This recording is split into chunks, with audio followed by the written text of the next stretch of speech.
Aviana Moore, 32, never expected her parents to skip her wedding over a decade-old grudge. She'd built her software empire anyway, proving them wrong with every milestone. The day she drove her new Porsche to her hometown wasn't about flaunting success, it was about confronting the family that had abandoned her. Little did she know that her parents had been hiding more than just disapproval. They'd been keeping secrets that would unravel everything she thought she knew about her family's fortune and her own success story. Before I dive into this family revenge drama that changed my life forever, let me know where you're watching from. Drop a like if you've ever dealt with family betrayal, and subscribe to join our storytelling community. Trust me, you'll want to see how karma finally caught up to the people who were supposed to love me unconditionally. The morning of my wedding day started with an emptiness I couldn't shake. I stood in the bridal suite of the Four Seasons, staring at my phone, no missed calls, no last-minute texts from my parents saying they'd changed their minds. Just silence. The same silence that had followed my engagement announcement 6 months earlier. "Your makeup will run if you keep tearing up my maid of honor," Delia said gently, as she adjusted my veil. We'd been friends since college, and she knew exactly how much my parents' absence was crushing me. "I know," I said, forcing a smile. "I just thought they'd come around. It's my wedding day, for God's sake." The invitation to Gregory and Martha Moore had been sent with a handwritten note, an olive branch, after years of strained relations. Their response? A formal RSVP card marked "regretfully decline" without even a personal message. No explanation, no well wishes. My crime. Choosing to build a tech startup instead of joining the family investment firm after college. A decision that apparently warranted complete excommunication from the Moore family legacy. My fiancé James entered the room breaking protocol about seeing the bride before the ceremony. "Hey, you okay?" he asked, his eyes full of concern. "Your cousin Eliza just arrived. She said your parents told everyone they're on a cruise to the Mediterranean." The revelation hit me like a physical blow. They hadn't just declined, they'd created an elaborate excuse to justify their absence to the extended family. A cruise that conveniently coincided with the wedding of their only daughter. They planned a vacation specifically to miss today, I said, my voice hollow. That's deliberate cruelty." James took my hands. "We can postpone if you want. No one would blame you." I shook my head, determination replacing hurt. "No, I won't give them that power. We're getting married today, surrounded by people who actually want to be here." The ceremony proceeded without the traditional father-daughter walk down the aisle. Instead, I chose to walk alone, a symbolic gesture of the independence I'd been forced to embrace. As I stepped onto the petal-strewn path, I spotted the empty front row seats reserved for my parents. 2 vacant chairs that seemed to mock me with their emptiness. Despite this, I refused to let their absence overshadow the day. James and I exchanged vows under a canopy of white roses, promising to create the family we both deserved. His parents, warm and welcoming from the first day we'd met, beamed from the front row. The contrast between our families couldn't have been more stark. At the reception, my father-in-law gave a toast that brought tears to my eyes. "Today, our family doesn't just gain a daughter-in-law," he said, his voice thick with emotion. "We gain a daughter, period. Aviana, your strength and grace are remarkable, and we're honored to have you join our family."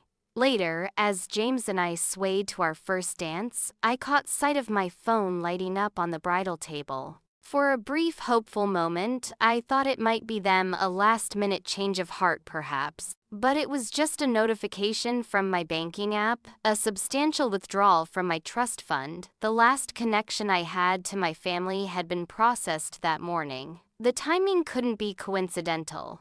They'd taken money from my account on my wedding day, a final twist of the knife. "What is it?" James asked, noticing my expression. "Nothing important," I lied, tucking the phone away. This was supposed to be the happiest day of my life, and I refused to let them ruin it any further. That night, as we prepared to leave for our honeymoon, I made a silent vow to myself. I would build such a successful life that one day my parents would regret choosing their pride over their daughter. I would prove that their absence was their loss, not mine. What I didn't know then was that this vow would set in motion a series of events that would eventually expose decades of family secrets and lies. The next morning, before boarding our flight to Bali, I made one final call to my childhood home. My mother answered, her voice artificially cheerful, until she realized it was me. "The wedding was beautiful," I said, keeping my voice steady. "James and I are very happy. I just wanted you to know that." There was a pause before she responded. "That's nice, dear. Your father and I are just boarding our cruise. The connection isn't very good." Another lie. I could hear my father in the background asking who was calling, the familiar sounds of their living room television playing in the background. "Right, the cruise," I said. "Well, enjoy your trip. I won't bother you again." I hung up, a strange sense of calm replacing the hurt. That day marked not just the beginning of my marriage, but the death of my relationship with my parents. Little did I know, it also marked the beginning of a journey that would lead to the ultimate family reckoning. The years after my wedding passed in a blur of 18-hour workdays, pitch meetings, and the constant hustle of building something from nothing. Solutech, the software company I'd founded with my college roommate, grew from a tiny startup operating out of my garage to a serious contender in the enterprise software space. Every rejection, every door slammed in my face only fueled my determination. I didn't just want success, I needed it with an urgency that sometimes frightened even me. James worried about my obsession, but supported me nonetheless, understanding that this wasn't just about business success, it was about validation. "You don't need to prove anything to them," he'd say, massaging my shoulders as I hunched over financial projections late into the night. I know I'd always reply, but we both knew it wasn't entirely true. 3 years after the wedding, Solutech landed our first major client, a Fortune 500 company that chose our inventory management system over established competitors. The deal made headlines in tech publications, and for the first time, I felt the sweet taste of vindication. That evening, I received an unexpected call from my cousin Eliza. "Avi, have you seen the business section of the Post?" she asked without preamble. "No, why?" I was too exhausted to read anything beyond contract terms. "Your father's firm just lost the Westridge account. To you." There was a note of gleeful disbelief in her voice. "They're saying it's a significant blow to more investments." I hadn't known. In the labyrinth of corporate subsidiaries, I'd missed the connection.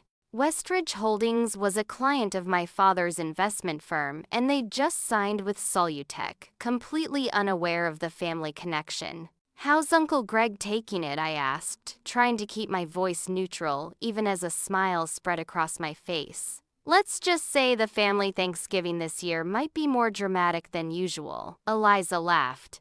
"You should come just to see his face." I declined the invitation, but the knowledge that I'd unintentionally dealt a blow to my father's business filled me with a complicated satisfaction. It was petty, perhaps, but it felt like the universe delivering a small measure of justice. As Solutech continued to grow, I deliberately stayed away from my hometown of Westport, Connecticut. I built a life in San Francisco, thousands of miles from the Moore family estate.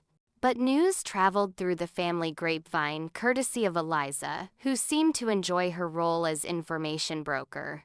I learned that my parents had started casually mentioning me at social gatherings, claiming they'd always supported my little computer business. The hypocrisy was staggering, but not surprising. The Moores had always been masters of revisionist history, especially when it suited their social standing.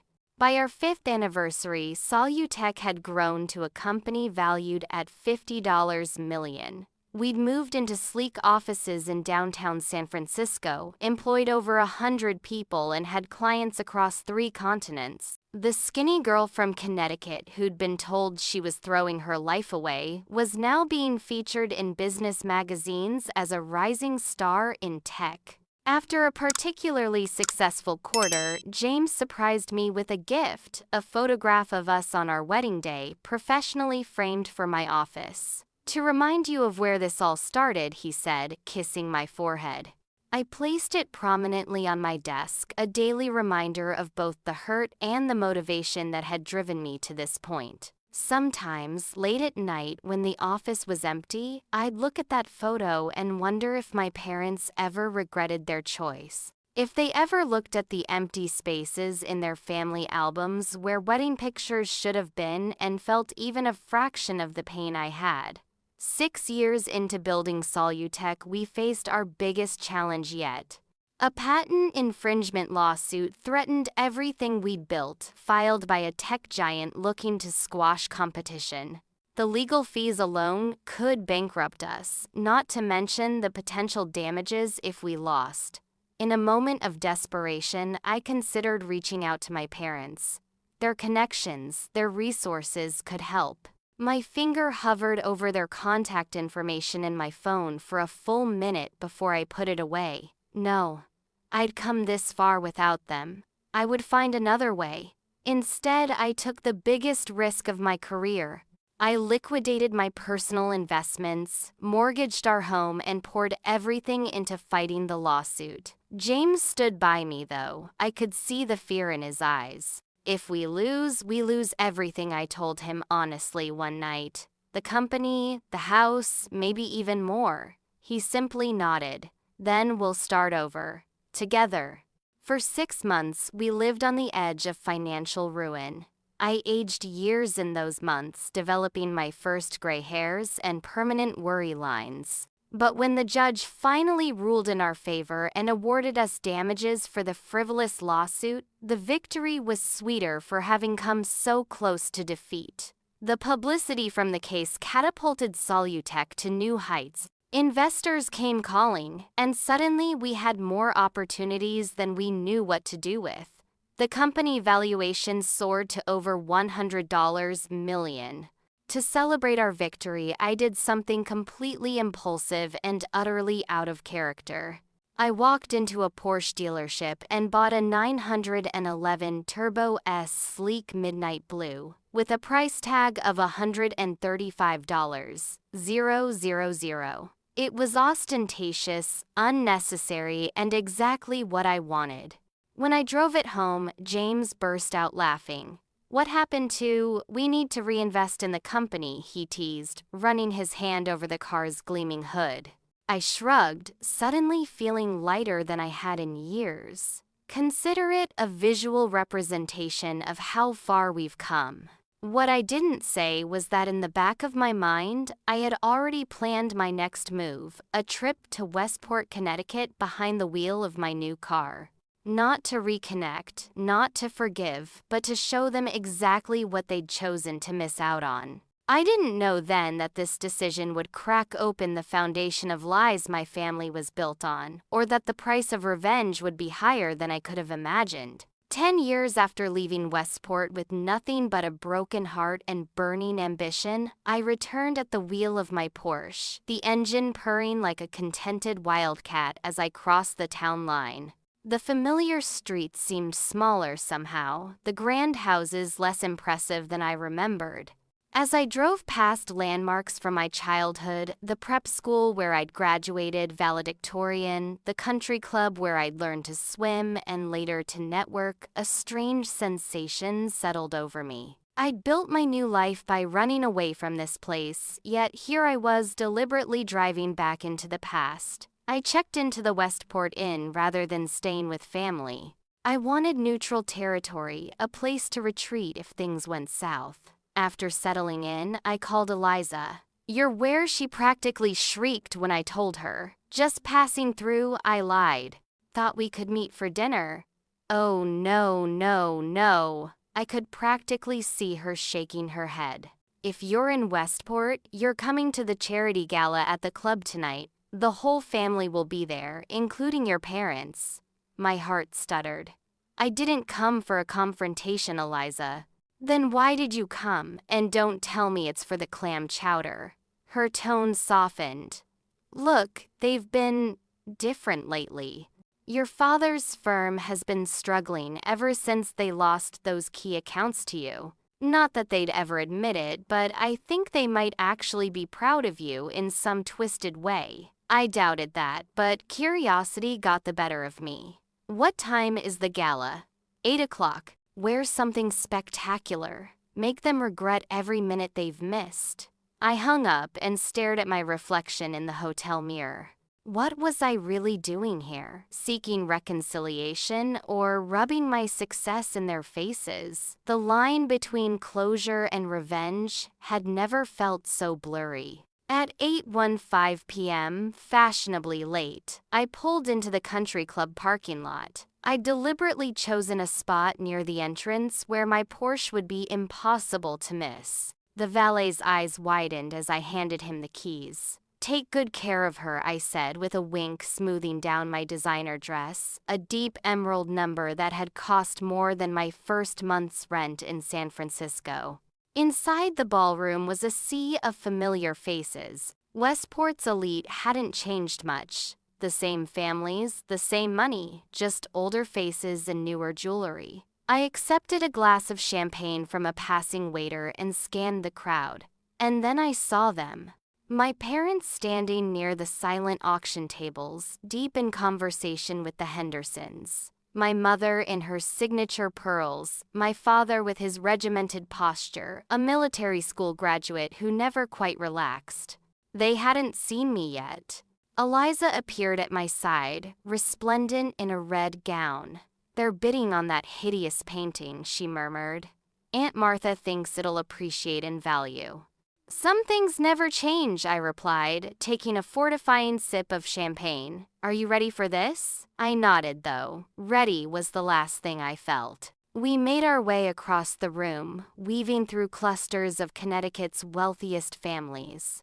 I could feel eyes following me, whispers trailing in my wake. The prodigal daughter returns. My father saw me first. His expression remained impassive, but I knew him well enough to catch the slight widening of his eyes, the momentary stillness that indicated surprise. My mother turned next, her practiced society smile freezing in place. "Look who I found," Eliza announced cheerfully, clearly enjoying the drama she'd orchestrated. "Aviana," my mother said, recovering first. "What an unexpected surprise." No warmth, no embrace. Just cool acknowledgement, as though I were a distant acquaintance rather than her only child. "Mother, father." I nodded to each of them, grateful for the champagne in my hand. "It's been a while." "Indeed it has," my father replied. His eyes assessed me like a business prospect. "You're looking well." "Success agrees with me," I said, unable to resist the subtle dig. An uncomfortable silence descended. The Hendersons, sensing the tension, made excuses and drifted away. "I saw quite an impressive car being valeted when we arrived," my father said finally. "A new Porsche, I believe. Yours by any chance?" So he'd seen it. Of course he had. "Yes, a little reward to myself." Solutech had a good year. Understatement of the century, but I wanted to sound casual, as though multi-million-dollar success was simply par for the course. Something flickered in my father's eyes. Interest, perhaps, or calculation. Solutech. "Yes, I've seen the name in the business pages. Enterprise software, isn't it?" As if he hadn't meticulously tracked my company's rise. As if he hadn't fumed when we took Westridge from his firm. Among other things, I replied vaguely. "We've diversified considerably." My mother touched my arm, her fingers cool against my skin. "We should catch up properly. Perhaps brunch tomorrow at the house. Say 11. I studied her face, searching for sincerity and finding only the polite mask she wore for society functions. But beneath it, something else. A certain eagerness that seemed out of character. I have meetings in the morning, I lied. But I could do lunch. 1 o'clock. 1 o'clock, it is, my father confirmed, reaching for my mother's elbow, a signal that our conversation was concluded. It will be illuminating to hear about your business ventures. As they moved away to mingle with other guests, Eliza sidled up to me. Well, that was anticlimactic, she observed. I was hoping for more fireworks. The show's not over yet, I said, watching my parents work the room. Something's off about this. They're too interested all of a sudden. Eliza laughed. Of course they're interested. You showed up in a 6-figure car after building a company they said would fail. They're recalculating your value proposition. Her cynicism matched my own, but even that didn't fully explain their reaction. The Gregorys I knew would have maintained their cold disapproval regardless of my success. This sudden invitation felt calculated, strategic even. Later, as I returned to the hotel, I couldn't shake the feeling that I was missing something. My original plan to show them what they'd lost felt hollow now. They'd seen the car, acknowledged my success, and rather than showing regret, they'd simply pivoted to a new approach. I called James from my hotel room, the one person who could center me when doubts crept in. They invited me to lunch tomorrow, I told him after recounting the evening. Are you going to go? His concern was evident even through the phone. I stared out the window at the lights of Westport, the town that had shaped and then rejected me. Yes. I think I need to see this through. Just be careful, he warned. People like your parents don't change overnight. If they're suddenly interested in you again, there's a reason beyond your fancy car. His words echoed my own suspicions. What were Gregory and Martha Moore really after tomorrow's lunch would either provide answers or more questions. But either way, I was determined to face whatever came next on my own terms. The Moore family estate hadn't changed. Same manicured lawns, same imposing colonial architecture, same sense of old money and older expectations. As I pulled through the wrought iron gates in my Porsche, I felt a knot form in my stomach. This had been home once, though it had never truly felt like one. I parked beside my father's Mercedes and took a moment to compose myself. Through the windshield, I could see my mother watching from the bay window of the living room. When our eyes met, she quickly stepped away from view. Martha Moore answered the door herself, unusual as they typically had household staff for such tasks. Aviana punctual as always, she said with a practiced smile. Come in.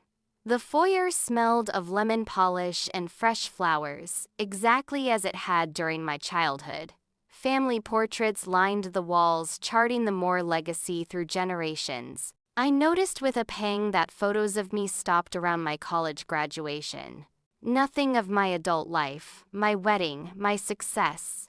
Your father is in his study, my mother continued, leading the way through familiar hallways. He's just finishing up a call. My father's study had always been forbidden territory when I was growing up, a masculine sanctuary of leather and mahogany where important business happened behind closed doors. Being invited inside now felt significant, though I couldn't quite determine why. Gregory Moore stood as we entered, ending his call with a curt, "We'll continue this discussion later." He looked older than at the gala, the harsh daylight revealing deeper lines around his eyes, a certain tiredness in his posture. "Aviana," he said, coming around his desk to shake my hand formally. "Not a hug, not even after a decade. Thank you for coming." We moved to the sunroom for lunch, the table already set with the family's best china. Whatever this meeting was about, they were making an effort to impress. "The car is certainly eye-catching," my father commented as we took our seats. "Turbo S, isn't it? I considered one myself last year." "It's not just for show," I replied. "I enjoy driving it." "Of course," he nodded. "Success should be enjoyed. That's something I've always believed." I nearly choked on my water.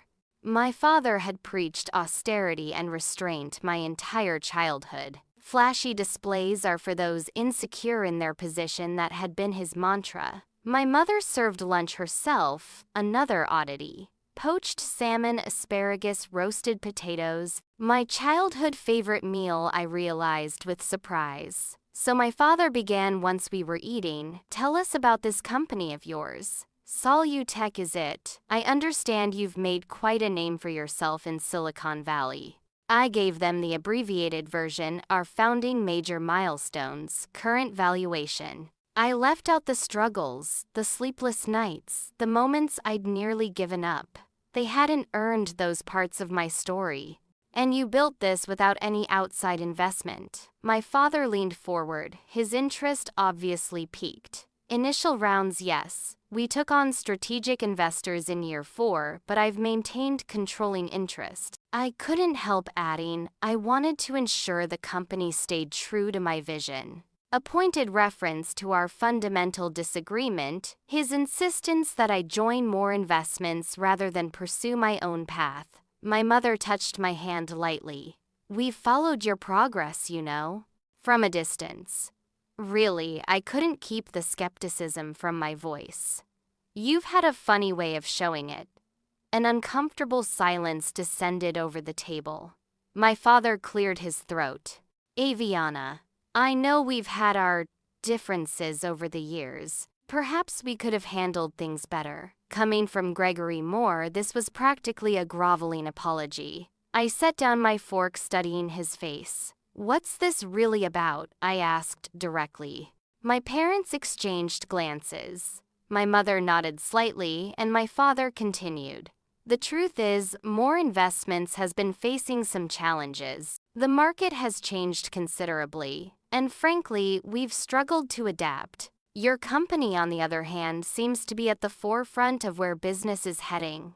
I sat back, understanding dawning. "You want something from me." "Not want, exactly," my mother interjected smoothly. "We thought perhaps there might be mutually beneficial opportunities for collaboration." I nearly laughed out loud. 10 years of silence, missing my wedding, and now they wanted to collaborate because my company was successful. "What kind of collaboration did you have in mind?" I asked, curious despite myself. My father leaned forward. "More Investments needs to modernize. We need technology solutions, digital infrastructure. We could be Solutech's largest client to date." So that was it. They needed my expertise, my company's services. Not reconciliation, not family healing, just business. And of course, my mother added with a smile that didn't reach her eyes, "It would be wonderful to rebuild our family connection in the process." The family connection they'd severed without hesitation when I didn't conform to their plans. The family connection they deemed unimportant enough to miss my wedding. "I see," I said, keeping my voice neutral. "And this sudden interest in reconnecting has nothing to do with the fact that Solutech is now valued at over $100 million. My father had the decency to look slightly abashed but recovered quickly. "Business and family have always been intertwined for the Moores. You know that better than anyone." I did know. It was precisely why I'd built my life 3,000 miles away. Speaking of family business, my mother interjected smoothly. "Did you know your cousin Thomas has joined the firm? He's shown quite an aptitude for investment banking." Thomas, 2 years younger than me, always trailing in my academic shadow throughout childhood. Now, apparently my replacement in the Moore dynasty. "Good for him," I said flatly. "He lacks your technical acumen, of course," my father continued. "Which is precisely why a partnership between our companies could be so valuable. Your expertise, our client base, and reputation." I pushed my plate away, appetite gone. "Let me get this straight. After a decade of silence, after missing my wedding, after making it clear I wasn't part of this family anymore because I chose my own path, now you want a partner because my company is successful. You're being emotional, Aviana," my father said dismissively. "This is business." "No," I countered, "this is absolutely personal. You cut me off because I wouldn't join the family firm."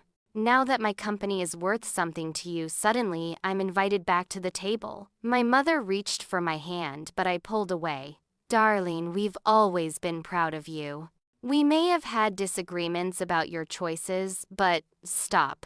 I held up a hand. Just stop. You weren't proud when you RSVP'd no to my wedding. You weren't proud when you told the entire family you were on a cruise to avoid watching me marry James. You certainly weren't proud when you emptied my trust fund the morning of my wedding day. My father's expression hardened. That money was intended for your future in the family business. When you chose a different path, you punished me. I finished for him. Because control has always been more important to you than my happiness.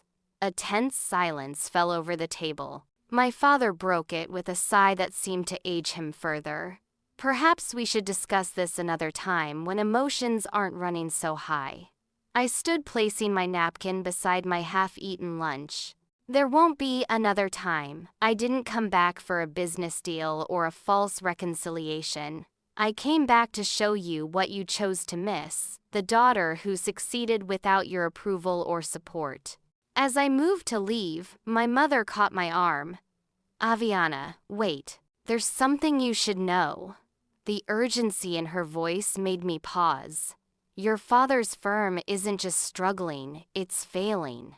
The Westridge account was the beginning, but we've lost others since then. Major clients have moved to competitors, including subsidiaries of your own company. I turned to my father, whose proud posture had finally crumbled. He looked defeated in a way I'd never seen before. Is this true? I asked him directly. He nodded, once a sharp, painful acknowledgement. 6 months, maybe less. Then more investments will be no more, ending 5 generations of family legacy. Despite everything, I felt a surprising pang of sympathy. My father had dedicated his life to the firm as his father had before him and his grandfather before that. Its failure would be devastating not just financially but to his very identity. I'm sorry to hear that, I said genuinely, but I don't see how Solutech can help. We're in entirely different sectors. My father exchanged another glance with my mother. There's more, he admitted reluctantly. The truth is, we need more than just technological solutions. We need capital, significant capital. And there it was. They didn't want a partnership, they wanted a bailout. You want me to invest in a failing company? I asked incredulously. Not invest. Save. My mother's voice was soft. Save your family's legacy. I looked between them, these familiar strangers who had shaped and then abandoned me. Part of me, the wounded daughter who still craved their approval, wanted to help, wanted to be the savior they now needed. But the businesswoman I'd become knew better. I need to think about this, I said finally, not committing either way. Relief flooded my father's face. He thought I was considering it. Of course, he said, standing. Take all the time you need. We can discuss details when you're ready. As I walked to the door, my mother following close behind, I noticed something that had escaped my attention earlier. On a side table in the hallway sat a framed photograph me at my college graduation, flanked by my beaming parents. The last happy moment we'd shared as a family. I always kept that out, my mother said softly, noticing where my gaze had landed. Even when your father... Well, even during the difficult times. I nodded, not trusting myself to speak. Had there been a tiny flame of maternal love still burning all these years? Or was this another calculated display for my benefit? Outside, the sun was beginning to set, casting long shadows across the perfect lawn. My Porsche waited like an escape pod from this complicated past. As I reached for the door handle, my mother spoke again. Whatever you decide about the firm, she said, I hope we can begin to repair what's been broken between us. I've missed you, Aviana, more than you know. The words I'd longed to hear for a decade. Were they sincere, or just another tactic to secure my financial help? I couldn't tell anymore. I'll be in touch, I said, simply sliding into the driver's seat. As I pulled away from the estate, I glanced in the rearview mirror.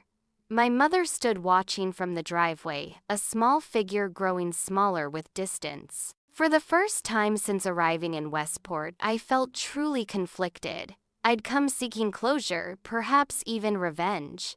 Instead, I'd found my parents humbled, reaching out from a position of weakness rather than strength.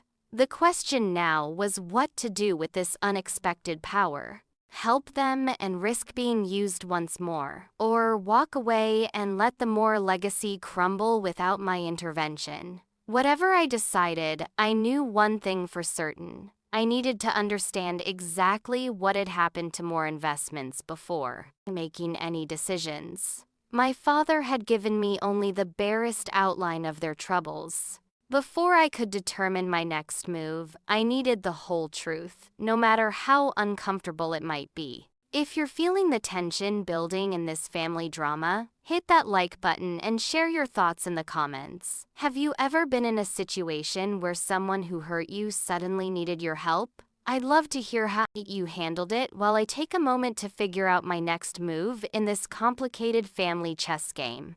Back at my hotel, I called the one person who might have insights into Moore Investments that my parents wouldn't volunteer: my cousin, Eliza's husband Derek, who worked at a competing investment firm. "Can we meet for a drink?" I asked, when he answered. "I need some industry perspective." An hour later, we were seated in a quiet corner of the hotel bar. Derek had always been friendly but distant, a financial analyst who married into the Moore orbit and maintained a careful neutrality in family disputes. "I figured you'd reach out eventually," he said, sipping his scotch, "especially after that lunch with Uncle Greg and Aunt Martha." News traveled fast in Westport. "So they asked for my help." Derek nodded. "The question is, did they tell you why they really need it?" A chill ran through me. "They said the firm is failing, losing clients. That's part of it, but not the whole story." Derek leaned forward, lowering his voice. "There's a rumor circulating in financial circles about Moore Investments. Something about irregularities in their client accounts." "Irregularities? You mean..." "I mean potential fraud, Aviana. The kind that attracts SEC attention." I sat back stunned. My father, for all his faults, had always prided himself on his ethics in business. That doesn't sound like my father. "Maybe not the father you knew growing up," Derek conceded. "But people change when they're desperate. The firm started having problems about 5 years ago, right around when Solutech began taking some of their clients. 5 years ago, when my company had begun its rapid expansion. Had my success somehow contributed to my father's downfall? What kind of irregularities are we talking about?" Derek shrugged. "I don't have details, just whispers. But enough that I've advised Eliza to distance her personal assets from the family business." My mind raced. If the firm was under investigation, or soon would be a partnership with Solutech, could drag my company into the mess. Was that what they wanted? A legitimate business to help obscure whatever was happening beneath the surface? "I need to know for sure." I said more to myself than to Derek. "Be careful," he warned. "If there is something shady going on, you don't want to be implicated. Blood ties are enough for investigators to take interest in you." After Derek left, I sat alone nursing a glass of wine and weighing my options. There was one obvious path forward, but it meant crossing a line I'd never thought I would. My father's home office likely contained the answers I sought, but accessing it would mean breaking into my childhood home. I called James that night, conflicted about my next move. "I need to know what's really happening," I told him. "If they're in legitimate trouble, maybe I should help. They're still my parents." "And if they're involved in something illegal?" James asked, gently. "What then?" "Then I need to protect Solutech," I said firmly. "Everything we've built is at stake." The next morning, I made my decision. I drove to the estate during hours I knew my parents would be out, my father at his club, my mother at her weekly charity committee meeting. The housekeeper, Mrs. Winters, had been with the family for decades and had always had a soft spot for me. "Miss Aviana," she exclaimed when she opened the door. "Your parents didn't mention you'd be stopping by." "It's a surprise," I said with a smile. "I left some important documents here yesterday. Dad said I could pick them up from his office." A small lie, but necessary. Mrs. Winters didn't question it, simply waving me inside. "Take your time, dear. I'm just heading out to pick up groceries." Perfect timing. Once alone, I moved quickly to my father's study. The room was immaculate, as always, everything in its place. I started with the filing cabinet locked, but I remembered from childhood that my father kept a spare key taped under his desk drawer. Some habits never changed. The key was exactly where I remembered. Inside the filing cabinet, I found folders meticulously labeled and organized by year. I pulled the most recent ones and began scanning documents. Balance sheets, client reports, internal memos, nothing obviously incriminating. Then I noticed something odd. There were references to an offshore account that didn't appear in the official company financials. Transfers to and from this account corresponded with client deposit dates, but the amounts didn't match. My father was skimming from client investments, taking a percentage before the money ever hit the official books. I felt physically ill. This wasn't just unethical. It was criminal. And based on the dates, it had been going on for nearly 7 years. 7 years ago, right after I'd announced I wouldn't join the family firm, right around when I'd started Solutech. Had my decisions somehow triggered this? Had my father turned to fraud because he had no heir to continue his legacy legitimately? As I dug deeper, the picture became clearer and more disturbing. More investments had been using client funds to cover operating expenses, then replacing the money from new client investments, a classic Ponzi scheme.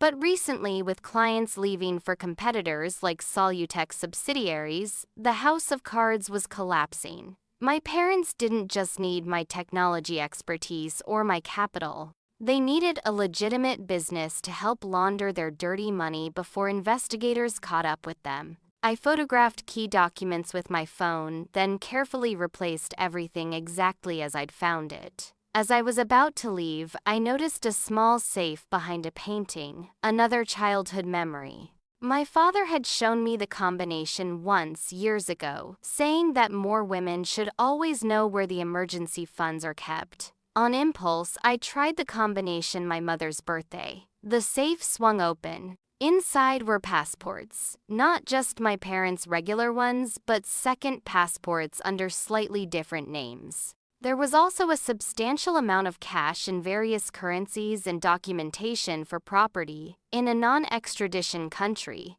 They were planning to flee. I closed the safe, replaced the painting, and left the study exactly as I'd found it. My hands were shaking as I drove back to the hotel.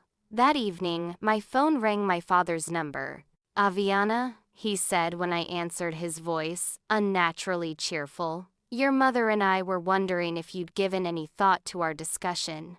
"I'm still considering options," I said carefully. "A partnership between our companies would require due diligence, of course." "Of course," he agreed quickly, "though time is somewhat of the essence. Perhaps we could expedite the process." They were getting nervous. How close were investigators to uncovering the truth? "I'll need to see the company's books," I said. "Complete financial records for the past 5 years at least." A pause. "That's quite extensive. Perhaps we could start with a more curated overview. I can't make any decisions without full transparency, Father." Another pause. "Very well. Come to the office tomorrow morning. I'll have everything prepared." I knew he wouldn't. He'd show me doctored books, sanitized reports. But I needed to play along for now. "One more thing," I added. "I'd like to bring Solutech's CFO to review the materials." A bluff. Our CFO was in San Francisco. "That won't be necessary for a preliminary discussion," my father said quickly.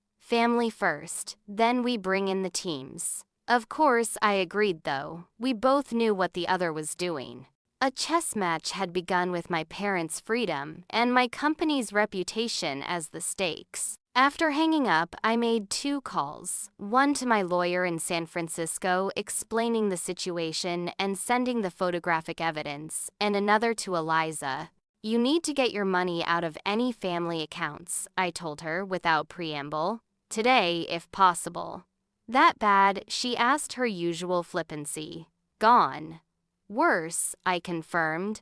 And when it breaks, it's going to hit the entire family. Anyone connected to more investments will be scrutinized. Thank you, she said quietly, for the warning. We may not have always been close, but we're still family, I said, surprised to find I meant it. That night I barely slept, turning over my options again and again. By morning, I'd made my decision. It wasn't about revenge anymore, or even justice. It was about doing what was right for the innocent clients, being defrauded for my own company, and yes, even for my parents who needed to face consequences before they dug themselves deeper. I dressed carefully for my meeting at More Investments, choosing a conservative blue suit that projected authority and confidence. As I drove to the firm's offices in downtown Westport, I rehearsed what I would say, how I would handle the confrontation that was inevitably coming. The receptionist, someone I didn't recognize, greeted me warmly. "Miss Moore, your father said to send you right in when you arrived." I nodded my thanks and walked the familiar hallway to my father's corner office. The firm hadn't changed much since my childhood visits. Same dark wood paneling, same oil paintings of stern-faced Moore patriarchs, same hushed atmosphere of old money and discretion. My father stood as I entered, coming around his massive desk to greet me. He seemed older than the day before, the strain evident in his face, despite his attempt at a welcoming smile. "Aviana, thank you for coming." He gestured to the chair opposite his desk. "I've had Janice pull the files you requested. The main points are summarized in this folder." He handed me a sleek presentation folder emblazoned with the More Investments logo. Inside were impeccably prepared financial statements showing a company in trouble, but nothing illegal exactly as I'd expected. I set the folder aside. These aren't the complete records I asked for. My father's smile tightened. "These are the relevant materials for our discussion. The rest is just unnecessary detail." I met his gaze steadily. "I know about the offshore accounts, Father. I know about the client money being misappropriated. I know about the passports in the safe." The color drained from his face. For a moment, he looked truly old and frightened. Then his expression hardened. "You broke into my study. Not a question, an accusation. I did what was necessary to protect myself and my company," I replied calmly. "Just as you'd have done in my position." He stood abruptly, moving to close his office door before returning to his seat. "This is a family matter, Aviana. It doesn't concern Solutech. It became my concern the moment you tried to drag my company into your mess." I leaned forward. "How long before the SEC comes knocking? How many clients have you defrauded? How much money is missing?" My father's shoulders sagged, the facade finally crumbling. "It was supposed to be temporary," he said quietly, "just to cover some losses after the 2008 crash. But once you start down that road, it's hard to find your way back." I finished for him. "I understand that. But it has to stop, Father. If this gets out, I'll go to prison. Your mother will lose everything. The Moore name will be ruined." "The Moore name is already ruined," I said bluntly. "You just haven't accepted it yet." We sat in silence for a long moment, the weight of generations of family history hanging between us. "What are you going to do?" he finally asked.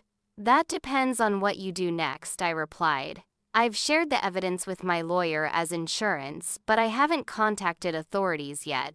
Hope flickered in his eyes. "You'd give us a chance to make this right." "Not the way you're thinking," I said firmly. "There's no scenario where this all just goes away. But there is a path forward with some dignity intact. I outlined my terms: immediate resignation from the firm, full cooperation with authorities, complete restitution to defrauded clients using personal assets if necessary, including the sale of the family estate. In return, I concluded I'll use Solutech's resources to help stabilize the firm during transition, protect innocent employees' jobs, and try to preserve what legitimate business remains. Not as a partner or owner, but as a separate entity providing assistance. My father stared at me, a complex mix of emotions, crossing his face: anger, shame, and perhaps a glimmer of respect. "When did you become so ruthless in business?" he asked finally.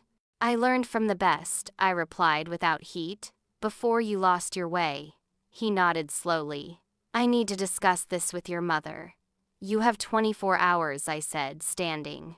"After that, I'll have no choice but to contact the SEC myself." As I turned to leave, he called my name, Aviana. I paused, looking back. "For what it's worth," he said quietly, "I am proud of the woman you've become. Even if I don't much like being on the receiving end of your strength right now." Something tight in my chest loosened slightly. Not forgiveness, not yet, but perhaps the beginning of understanding. 24 hours, I repeated and left. The call came exactly 23 hours later, my mother's voice tight with controlled emotion. "We'll do it your way," she said without preamble. "Your father is drafting his resignation letter now." "And the rest of my terms?" I pressed. "All of them," she confirmed. "Though it will mean the end of everything we've built." "No," I corrected her gently. "It's the end of the lies you've been living. There's a difference." After hanging up, I sat on the edge of my hotel bed, unexpectedly emotional. I'd won, if you could call forcing your parents to face criminal charges winning. It felt hollow, complicated. Over the next week, events unfolded with dizzying speed. My father publicly resigned, citing health concerns. Behind the scenes, he and his lawyers contacted the SEC with a full confession and cooperation agreement. The Moore estate was quietly listed for sale. My mother began the process of liquidating her considerable jewelry collection and other assets. I extended my stay in Westport, working remotely to manage both the Solutech team I'd brought in to stabilize more investments and my regular responsibilities. James flew out to join me, providing moral support during the grueling days of depositions, client meetings, and damage control. The scandal broke in the financial press despite our best efforts at containment. Moore Investments founder confesses to years-long fraud screamed the headlines. Reporters camped outside the Moore estate and my hotel, hungry for comments. My parents retreated from public life, entirely holed up in the house that would soon no longer be theirs. I visited daily, helping them navigate the legal maze they'd created and preparing for the drastically different life that awaited them. One evening, as I sat with my mother in the kitchen, a room she'd rarely entered when staff had been present, she asked the question that had clearly been haunting her. "Why did you help us, Aviana? After everything we did, missing your wedding, cutting you off, you could have just turned us in and walked away." I considered her question carefully. "For a long time, I wanted revenge," I admitted. "I wanted you to see what you'd lost by rejecting me. That's why I came back with the Porsche to flaunt my success in your faces." My mother nodded, accepting this harsh truth without flinching. But when I found out what was really happening, I continued. Revenge seemed small, petty. There were bigger principles at stake. "Like justice?" she asked softly. "Like family," I corrected. "Dysfunctional as ours is, we're still connected. I couldn't just abandon you to face this alone, even though part of me wanted to." Tears filled my mother's eyes, the first genuine emotion I'd seen from her in years. "We abandoned you when you needed us most. Missing your wedding. That's unforgivable." "Maybe not unforgivable," I said, surprising myself. "But not easily forgotten either." She reached across the table, hesitantly taking my hand. "I have the wedding photos, you know." I stared at her. What, your cousin Eliza sent them to me. I have an album hidden in my dressing room. Your father doesn't know. A small, sad smile touched her lips. You were beautiful. Your husband seems like a good man. He is, I said, throat tight with unexpected emotion. I'd like to meet him properly someday. When all this is over, the sentencing hearing came 3 months later. Thanks to his full cooperation, voluntary surrender, and restitution efforts, my father received 5 years instead of the possible 20 he'd been facing. My mother avoided charges entirely, though their financial ruin was complete. The day before my father was to report to the minimum security facility where he'd serve his time, I visited the small apartment they'd moved to after selling the estate. He was alone, my mother out making final arrangements for their affairs during his incarceration. He looked smaller, somehow stripped of the trappings of wealth and position that had defined him for so long. I've been thinking about your wedding, he said after we'd exhausted the practicalities of his impending imprisonment. About not being there to walk you down the aisle. I nodded, unsure where he was going with this. It was the biggest mistake of my life, he continued. Bigger than the fraud in many ways. That was about money. But missing your wedding, that was about pride. And pride has cost me far more than money ever could. It cost us both, I acknowledged. When I get out, he said hesitantly, I'd like to try again. To be a father. A proper one this time. And eventually perhaps a grandfather, if that's in your plans. The mention of children, a subject James and I had been discussing before this whole ordeal began, caught me off guard. I don't know what our relationship will look like in 5 years, I said honestly. But I'm willing to find out. He nodded, accepting this limited olive branch with more grace than I'd ever seen him show. That's more than I deserve. As I prepared to leave, he stopped me with a final question. The Porsche. Was it worth it? Coming back to show us what we'd missed, I smiled wryly. The car, absolutely. It's a joy to drive. Coming back to Westport, I'm still figuring that out. But I think in the end, it will have been worth it for all of us. On the drive back to my hotel, I reflected on the strange journey that had brought me full circle. I'd returned to Westport seeking validation through revenge, only to find that true validation came from within. The car that had been meant as a symbol of my success now seemed almost trivial compared to the harder-won achievements, integrity, compassion, and the strength to forge my own path. My phone rang. James, calling to confirm our flight back to San Francisco the next day. Everything set with your father? He asked. As much as it can be, I replied. We're not a Hallmark movie family with a neat, happy ending, but we're evolving. Want to drive the coastal route to the airport tomorrow? One last spin in the Porsche before we ship it home. I smiled, thinking of the winding roads ahead, both literally and figuratively. Absolutely, I said. I think I've earned it. 5 years passed in the blink of an eye. Solutech continued to thrive, eventually going public in an IPO that made headlines across the financial world. I stood on the platform of the New York Stock Exchange, James by my side, as we rang the opening bell, a moment of professional triumph I'd once dreamed of sharing with my father. Instead, I shared it with our 2-year-old daughter, Eliza Grace, named for the cousin who'd become a true friend through the family's darkest days. My father was released from prison 3 months later, emerging with gray hair and a humility that still seemed foreign on him. True to my word, I met him and my mother for lunch the day after his release, our first reunion as a family in nearly 15 years. It was awkward, stilted at times, but underpinned by a genuine desire to build something new from the ashes of our past relationship.